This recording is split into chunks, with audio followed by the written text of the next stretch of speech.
तो cell fractionation my sweetheart, आज हम पढ़ेंगे सेल फ्रिक्शनेशन और सेल सेंट्रीफ्यूगेशन और सेल फ्रिक्शनेशन। सो क्या है cell that what is the cell fractionation and cell centrifugation. सबसे पहले आपने ये जानना है सेल्फ फ्रिक्शनेशन और cell centrifugation mean that whenever we divide the cell into its fraction, into a different part, into separate, into differentiate, into its different part, ताकि हम इसी को different parts में divide कर सकें। सिंपल अल्फाज में क्या है, सेल को अपनी ही हिस्सों में बांटना, छोटे छोटे हिस्सों में बांटना। So cell fractionation mean the differentiation or the separation of different component or different components of cells, component of a cell is called cell frictionation. It's called cell frictionation or cell centrifugation or cell centrifugation। इसी को cell fractionation और cell centrifugation कहते हैं। Self centrifugation और फ्रिक्शनेशन mean friction में इनकी मज़ीद जितनी भी एक चीज़ है, ये एक मार्कर है, इसी को स्मॉल पीसेस में कन्वर्ट करना। स्मॉल पीस मतलब ये किस चीज़ों से बना है, इसको इसके हिस्सों में डिवाइड करना, छोटे छोटे पीसेस में डिवाइड करना, दैट इज कॉल्ड जो है फ्रिक्शन। सेंट्रीफ्यूगेशन आप लोगों ने शायद कोई नाम सुना होगा कि लेबॉर्ट्री में आप जाते हो तो सेंट्रीफ्यूज मशीन में आप लोगों ने ऑब्ज़र्व किया होगा कि आप लेबॉर्ट्री में जाते हो तो एक कंटेनर सी वहाँ पे एक कंटेनर लगी, मतलब लेब में एक इक्विपमेंट लगी होगी, और इसी इक्विपमेंट में क्या है वो रखते, यहाँ पे एक स्पेशल किस्म की सेंट्रीफ्यूज मशीन होगी। सेंट्रीफ्यूज मशीन में लोगों से ब्लड ली जाती थी, लोगों से जो है वो लेब में ब्लड लेते हैं, तो ब्लड लेते हैं और इसी ब्लड में जो इसी ट्यूब्स, डिफरेंट ट्यूब्स में ब्लड डालते हैं सेंट्रीफ्यूज मशीन में। इसी तरह जो है सर्कल की फॉर्म में जो है डिफरेंट ट्यूब्स लगा लेते हैं, और इसी डिफरेंट ट्यूब्स में क्या है, इसमें ब्लड या सैंपल वगैरह डाल देते हैं। इसमें क्या डालते हैं, ब्लड डालते हैं, और ब्लड को क्या डिफरेंट सीरोलॉजिकल टेस्ट की जाती है, आपकी प्लाज्मा से, सही है, आपकी ब्लड सेल सेपरेट की जाती है, प्लाज्मा सेपरेट की जाती है, ताकि इससे क्या सेपरेट हो, सेल सेपरेट हो, और इसकी जो है प्लाज्मा है मतलब फ्लूइड जो पोर्शन है आपकी, किसकी, आपकी ब्लड की, किस चीज़ की, ब्लड की। ये वैसे हमने एग्जांपल ली तो सेंट्रीफ्यूज मशीन में रखते हैं, किस में रखते हैं, सेंट्रीफ्यूज मशीन। और आप लोग देखते हो कि इसी सेंट्रीफ्यूज मशीन में ख़ास आरपीएम की रोटेशन पर मिनट दी जाती है, रोटेशन पर मिनट दी जाती है, जिसी की वजह से उनकी ग्रेविटी, साइज़ और शेप की बुनियाद पर इसको जुदा की जाती है।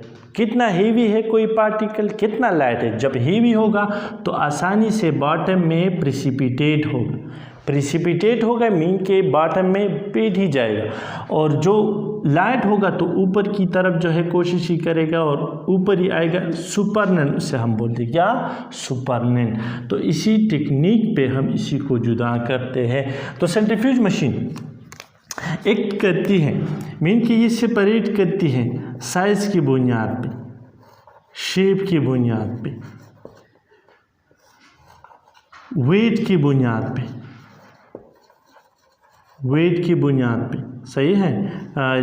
आप लोग कह सकते हो मॉलिक्यूलर ज्योमेट्री साइज शेप में ही आ जाए, वेट, और इन्हीं की बुनियाद पे जो है इसी को क्या करती है, साइज शेप और वेट वगैरह की बुनियाद पे चीज़ों को सेपरेट करती है। तो सेल फ्रिक्शनेशन और सेल सेंट्रीफ्यूगेशन भी वो डिफरेंट कंपोनेंट है सेल जिसमें डिफ्रेंशिएट करती है। The separation of different components of cell is called cell fractionation और सेल सेंट्रीफ्यूगेशन। किस बुनियाद पे साइज़, शेप और वेट के बुनियाद पे, साइज़, शेप और वेट के बुनियाद पे। लाइक हम देखते हैं मिसाल के तौर पे, हम यहाँ पे एक मिसाल लेंगे, कोई ब्लड हमने ली है, क्या हमने ली है, मिसाल के तौर पर लाइक फॉर एग्जांपल हमने ब्लड, यहाँ पे हमने एक ब्लड ली है और ब्लड जो है यहाँ पे हमने डाल ली है, इसी में क्या है, ब्लड जो है या कोई भी टिश्यू या सेल जो है हमने डाली है इसमें। तो इसमें आप डालते हो, इसमें कोई सैंपल आप डाल लेते हो, सैंपल डाल लेते हो तो फिर इसी को आपने क्या करना है, होमोजिनेट करना है। What is homogenate? Homogenate mean, homogenisation का क्या मतलब, इसी टिश्यू और सेल को जो है आपने क्या करना है, एक ख़ास ऑस्मोटिक सोल्यूशन में डालना है, ख़ास ऑस्मोटिक सोल्यूशन। ऑस्मोटिक सोल्यूशन क्या होगा, ऑस्मोटिक सोल्यूशन ये होगा कि उसमें एक ख़ास जो है कंपोजिशन होगी, एक ख़ास कंपोजिशन होगी और इसी कंपोजिशन में वो तमाम न्यूट्रिएंट्स और सब कुछ जो है, न्यूट्रिएंट्स जो है अवेलेबल होगी। क्या अवेलेबल होंगे, न्यूट्रिएंट्स, और जितने भी रिक्वायरमेंट्स है इसी सोल्यूशन में जो सेल आपने डाले हुए हैं, ताकि वो इक्वली जो है होमोजिनेट हो, ऑस्मोटिक, उसको जो है डिफरेंट मैक्रो और माइक्रो न्यूट्रिएंट्स भी हम डालते हैं। होमोजिनेशन में ये करते हैं कि इसी को जो है इक्वलाइज करते हैं। जो सैंपल हमने, जो टिश्यू हमने डाल दिया, तो होमोजिनेट उसमें फर्स्ट स्टेप है, ऑस्मोटिक सोल्यूशन है। Osmotic solution osmole, ions, osmotic, osmo का मतलब है, इसी का मतलब है, ऑस्मो का मतलब है आइंस, ख़ास किस्म के आइंस जो है, जिस तरह के हम मैक्रो और माइक्रो न्यूट्रिएंट्स पढ़ते हैं, जो कि हर ऑर्गेनिज्म की रिक्वायरमेंट्स ही होती है। मैक्रो और माइक्रो न्यूट्रिएंट्स जिसमें डिफरेंट किस्म के मिनरल, कार्बन, नाइट्रोजन, ऑक्सीजन जो है, आयरन जो है, कैल्शियम वगैरह जो है, इसी तरह डिफरेंट जो है किस्म के उसमें हार्मोन्स भी हो सकते हैं, डिफरेंट किस्म की केमिकल जो कि इसी टिश्यू और सेल को ज़िंदा रखने के लिए इसको न्यूट्रिशन भी प्रोवाइड कर सकती है और इसको जो है एक नॉर्मल मीडियम भी प्रोवाइड कर सकती है। तो होमोजिनेट करना है। इस ग्रेविटी जो है रोटेशन जो है हमने देनी है 810 मिनट के लिए, सही है। इसी सैंपल, जो सैंपल हमने क्या करनी है, होमोजिनेट हमने की, और इसको सैंपल, यहाँ पे सैंपल जो है ये आपने सैंपल लिया हुआ है, सैंपल, ये जो सेल और टिश्यू हमने लिए थे वही सैंपल है। 800 ग्रेविटी, रोटेशन ग्रेविटी जो है हमने देनी है रोटेशन पर 10 मिनट के लिए। जब आप इसी को देखते हो सेंट्रीफ्यूज मशीन में, तो यहाँ पे सुपरनेंट बन जाते हैं, कुछ सुपरनेंट जो ऊपर वाला लाइट सा, जिस तरह के ब्लड लेबॉरेटरी की मैंने मिसाल दी कि ब्लड ऊपर वाला ट्रांसपेरेंट सा हिस्सा, माया सा हिस्सा ही बन जाएगी जो कि ट्रांसपेरेंट ही है, इसी को सुपरनेंट। और नीचे सॉलिड, जो सॉलिड पार्टिकल हो गए वो बॉटम में पेंदे में बैठ जाएंगे, बॉटम में, इसी ट्यूब्स के बॉटम में बैठ जाएंगे, जिसी को आप लोग कैसे प्रेसिपिटेट कह सकते हो, पेलेट कह सकते हो, सही है, स्मॉल सा पेलेट सॉलिड की फॉर्म में। तो उसमें क्या होगा, न्यूक्लियाई हो सकती है और सेलुलर डेब्रिस आप किस पे करते हो, 800 से और 10 मिनट के लिए इसी सेंट्रीफ्यूज में रखते हो। लेकिन ये इनकी साइज़ हेवी है, इस वजह से स्मॉल जो है रोटेशन पे, कम रोटेशन पे, जितनी स्मॉल साइज़ बड़ी होगी, जितनी ग्रेटर जो है, इनकी वेट जो है ज़्यादा है, इनकी वेट क्या है, वो ज़्यादा ही है, वेट इनका ज़्यादा है। तो वेट इनका ज़्यादा है तो इसमें कि आपने, तो इसके लिए आपने ग्रेविटेशन जो है, वो जो रोटेशन है वो आपने कम देनी है। तो कम जो है और कम टाइम के लिए जल्दी जो है ये बॉटम में प्रेसिपिटेट हो चुकी है, क्योंकि इनकी वेट ज़्यादा है, इनकी साइज़ बड़ी है, शेप बढ़ाई है। तो इसी तरह जब जितनी स्मॉल होती जाएगी, जितनी सेल कंपोनेंट स्मॉल होती जाएगी, इतनी ही आपने क्या करनी है, स्पीड बढ़ानी है सेंट्रीफ्यूज की। तो अब देखते हैं 20,000 तक हमने बढ़ानी है। अब मज़ीद जो है इसकी फ्रिक्शन हमने सेल से हमने जुदा करने उसके हिस्से, तो 15 मिनट 20 ग्रेविटेशन हमने देनी है, 15 मिनट के लिए हमने देनी है। तो पेलेट रिच इन माइटोकॉन्ड्रिया, इससे क्या जुदा होगा, तो तो माइटोकॉन्ड्रिया और क्लोरोप्लास्ट जो है न्यूक्लियाई वगैरह ही भी है, सेलुलर डिब्रिस भी, बाकी जो सेलुलर डिब्रिस मज़ीद छोटे और सेल है उसमें माइटोकॉन्ड्रिया जो है, क्लोरोप्लास्ट उसमें जुदा होगा 100 तक जब आप ग्रेविटेशन देते हो और 15 मिनट के लिए आप देते हो, तो इससे सुपरनेंट बन जाए। वही सुपरनेंट फिर जो है डालते हैं किसी और ट्यूब्स में, ये नीचे जो बैठ गए तो वो तो प्रेसिपिटेट ही बने।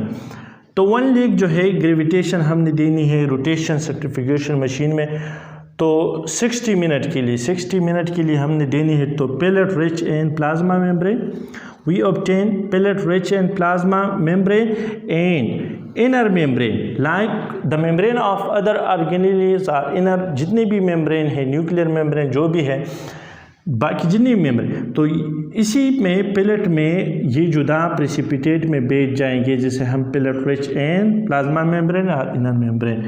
तो इसी से भी सुपरनेंट आ जाएगी, जो ऊपर ही मटेरियल है ट्रांसपेरेंट। फिर हमने नेक्स्ट ट्यूब में शिफ्ट करने 1.5 1 लेक 50 तक और 1.5 लेक जो है ग्रेविटी और 150 1 लेक 50,000 भी आप you can consider for 3 hours के लिए हमने रखनी है। ऊपर सालुबल, नीचे पेलेट रिच इन राइबोसोम्स। तो स्मॉल जो है माइक्रोबॉडी है 20 नैनोमीटर इनकी साइज़ ही है। तो ये नीचे बॉटम में ही बैठ जाएगी और नीचे बॉटम में बैठ जाएगी, क्योंकि इनकी साइज़ जो है सबसे स्मॉल है। इस वजह से हमने रोटेशन भी जो है काफ़ी टाइम के लिए और काफ़ी ज़्यादा जो है हमने दी है। तो सॉल्युबल कुछ एंजाइम जो है और सॉल्युबल पार्ट ही, बाकी हिस्सा बिल्कुल ही सॉल्युबल है। इनके मज़ीद आप इसको जो है काफ़ी ज़्यादा ग्रेविटेशन या रोटेशन पर मिनट आपने देनी होगी ज़्यादा टाइम के लिए, क्योंकि मज़ीद जो है अगर सबसे स्मॉलेस्ट ऑर्गेनेली जो है स्मॉलेस्ट ऑर्गेनेली है और भी है, लेकिन राइबोसोम भी जो है 20 नैनोमीटर जो है 20 नैनोमीटर तकरीबन इसका साइज़ इतना ही है। तो इसको आप जुदा कर सकते हो इसी ही ग्रेविटेशन पे, इतनी ही 3 आवर्स पे। तो ये जो है डिफरेंट फ्रिक्शन में हमने सेल जो है डिवाइड की, सेल फ्रिक्शनेशन सेंट्रीफ्यूगेशन हमने की सेंट्रीफ्यूज मशीन। तो ये किस में हम करते हैं, ये पूरी प्रोसीजर सेंट्रीफ्यूज मशीन में हम करते हैं। क्या किस में? Centrifuge machine.